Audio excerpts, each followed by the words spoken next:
Welcome to the show. The following video is a re-upload from Macabre'Gorium Labs, link in the description.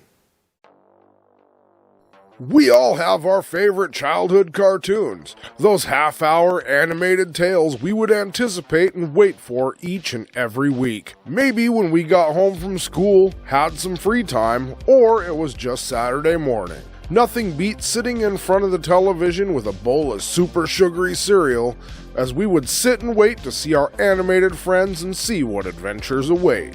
Well, you likely won't find any of that in this video. My name is Bats, and I'll be your guide today as we take a look at some of the worst options we've ever had, with 13 of the worst cartoons of all time in this School of Boredom extra credit. So without further delay, let's kick this one off with number 13.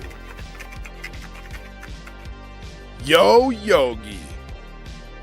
Most people love the classic Hanna-Barbera Yogi Bear cartoons, and a couple of the spin-offs were not all that bad. But then in 1991, we got Yo Yogi.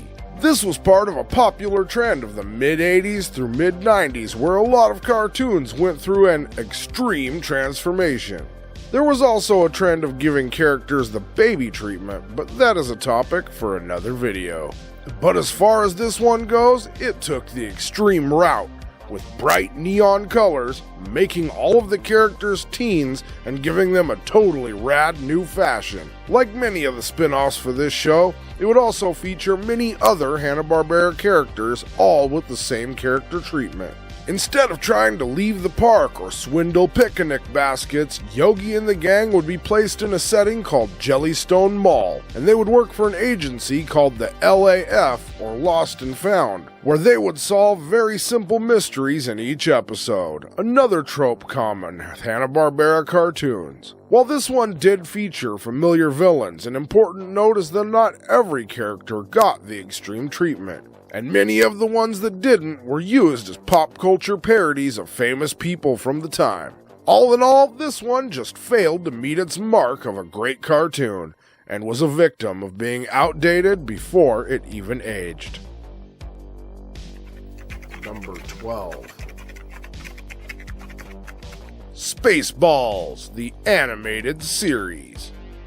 If you've been watching our videos for a while, you know that we often say, just because you can does not mean you should. And that is the very case with 2008's Spaceballs, the animated series. I don't even know where to begin with this one. The art style was off, like it would have fit better in a comic book, and the stories just either had too much forcing adult humor or were just plain bad.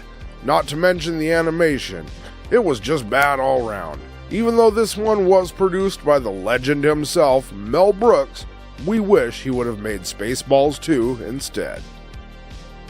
Number 11.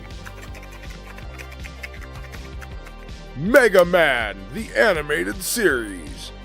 In 1994, we got the Mega Man animated series, and it's making its way onto this list because of the fact that it does not follow the canon of the games, has lazy writing, non-canon character design, bad character motivations, and it's less than skilled voice acting. It would seem that most people are divided. They either love or hate it, and we're only guessing when we say that it's likely that people that love it have never played the games. There's not a lot to say other than that. Number 10. Annoying Orange. Living up to its name, this web series made television was bad. Just bad. Other than the cast of very talented voice actors that got suckered into being on this show, there really isn't anything good to say about it. It lives up to its name and feels more like a drug-fueled fever dream than an actual show. Featuring various food items from the grocery store with superimposed human actor faces, this show hit all the markings of an interesting concept gone horribly wrong. From the grating sound of Orange's voice to the bad pun-style jokes, it should have just stayed on the internet where it belongs. Number 9. Thundercats Roar.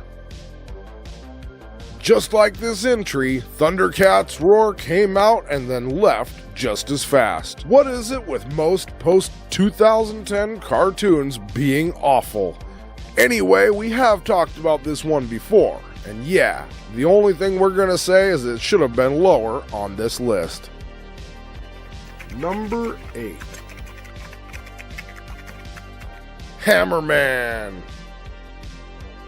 In 1991, Deke brought us a show that would have been better suited as a series of after-school specials. Aside from the usually shoddy animation brought to us by Deke, this show features heavy lessons with each episode.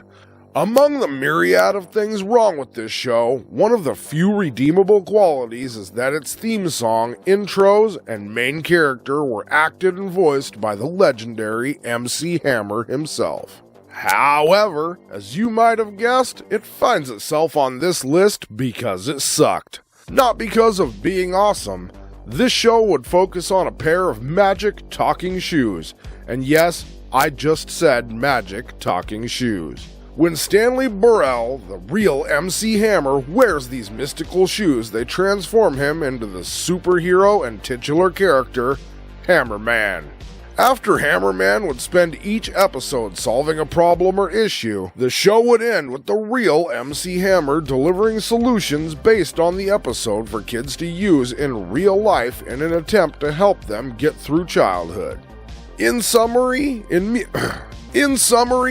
music, MC Hammer may have been too legit to quit, but this show felt more like hip-flop than hip-hop. Number 7. The Brady Kids. With the 4th season of the Brady Bunch television series gearing up, the show's very talented producer, Sherwood Schwartz, decided it would be a good idea to introduce an animated series based on the iconic show that would take focus on the Brady children, and thus we got The Brady Kids. This show, oh man, where to start? Okay, so this one also falls under the umbrella of just because you can does not mean you should. First of all, this show introduced magic and talking animals. We believe that this was done in an effort to make an already family-friendly show appeal to an even younger audience. On top of that, the show would not feature the parents or Alice the housekeeper, and we are just getting started. In the first season, all 6 of the original Brady Kids would voice their animated counterparts. However, in the second season, none of the kids wanted to return to the cartoon. The end result would be that the animation company would threaten to sue the child actors as well as replace them with other child voice actors. In the end, 3 of the kids would return and 3 would be replaced. And getting back to the magical talking animals, along with a talking ex-human wizard turned bird, this one had a... I'm gonna stop right here real quick and point out our disclaimer from the beginning of the video. Any of the information contained in these School of Boredoms, unless otherwise noted, does not reflect the opinions, thoughts, or beliefs of Macabre'Gorium Labs or any of its employees. Some of these properties do contain outdated stereotypes and were products of their time. That is why they've made their way onto the worst cartoons I've ever list. As I was saying, this one also had a pair of giant panda cubs named Ping and Pong, allegedly named after the popular game ping pong. However, that assumption quickly gets thrown out the window when you realize the panda cubs spoke in gibberish that sounded similar to the Chinese language, something a lot of cartoons and television shows of that era are very guilty of. All in all, this show should have never happened. There was no reason to make this cartoon. Even though we have our guesses, who was this really made for, other than the pursuit of money? Number 6. The Yogi Bear Movie. Although not technically a cartoon, it is CG, so Yogi Bear the 2010 movie. In general, enough said. Number 5. Gilligan's Planet. Here at the labs, we have a media theory, and it goes something like this. As soon as a show goes to space, goes musical, or travels through time, provided none of those are the show's central idea, then they have ran out of ideas, and the show will soon be ended. And as much as I hate to add one of my all-time favorite properties to this list, sadly, I have no choice. Gilligan's Planet is a spin-off of the original amazing and somewhat brilliant show, Gilligan's Island. Gilligan's Planet would introduce an alternate timeline to the franchise, where the professor manages to make an interplanetary spaceship capable of flying in space? Wait, hold on a second. The professor could do that, but couldn't repair the SS Minnow? Anyway, all of the original cast would return for this one, except for Tina Louise, whom despises her time on the iconic sitcom and any relation to it. Regardless, this one got made for some reason. I guess it's true that with enough money, anything is possible. Number 4. Garbage Pail Kids, the series. Another entry we're shocked to find on this list is the Garbage Pail Kids animated series from 1987. Despite having a legendary voice cast and near limitless set of characters, this show was just lacking in many ways. The animation was a little dull, and the writing was phoned in lazy and hacky parodies of popular movies from that time, with interluded shorts featuring one-off jokes and facts. They could have done a ton more than they did, but this just fell short given what material they had to work with. On an interesting side note, as of 2021, we have discovered that Danny McBride and HBO Max are working on a new Garbage Pail Kids series, and only time will tell if it winds up on a different volume of this video. We here at the labs have low expectations, but the highest of hopes that this new one will be a hit. Number 3. The Beverly Hills Teens. Yes, you heard that correctly. This show falls under the same category that many of these entries have. Just because you can does not mean you should. Every single thing about this show was dumb. It took focus on overly wealthy teenagers that deal with spoiled rich kid problems. It was sort of like the Archie comics if the Archies were self-absorbed, super wealthy stereotypes of jackass narcissists. This show was primarily made as something of a drama cartoon, similar to Beverly Hills 90210 or Melrose Place, but animated, with even dumber characters, if you can believe that's even possible. In short, this show was just stupid and extremely niche. Number 2. C-Lab 2020. Okay, so we're not talking about the amazing Adult Swim parody C-Lab 2021, but instead the show it was based off of. Not a whole lot to go into with this one. It is what it says it is. It's an animated series made by Hanna-Barbera that centers around an underwater sea lab. As you can imagine, it wasn't the lacking animation Hanna-Barbera was popular for, or the voice acting that was the problem with this one. It was the entire plot. There was not a ton of action included, and the stories were very typical for its settings. From shark and squid attacks, which are not as awesome as they sound, to biological disasters and saving marine life. And then there was the very bland dialogue. Sounds like a blast, right? Maybe if you're hardcore into marine biology or the environment, but we take a hard pass on this entry. And number 1. The Problem Solvers. Of course we would save the worst for last.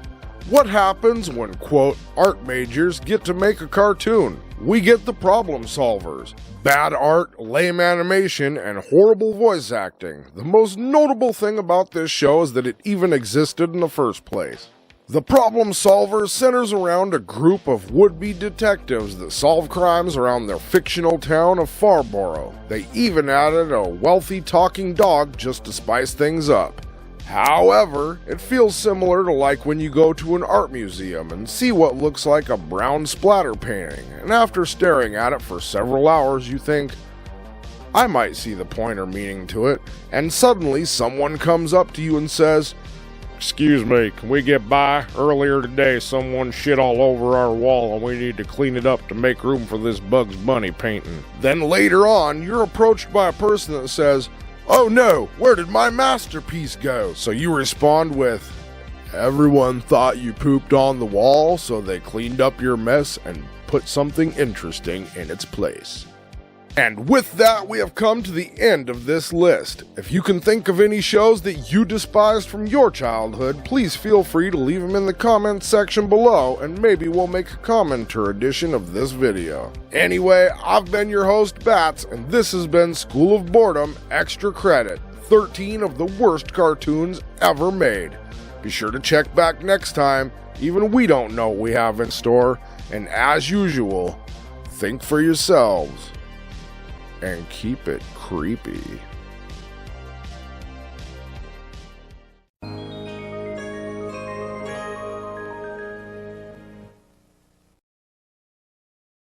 Hey, thanks for checking out our video. If you enjoyed this one and would like to see more of our weird, creepy, odd, eccentric, or strange content as soon as it comes out, please feel free to click like, subscribe, and turn on notifications for more. We'll see you later. Keep it creepy.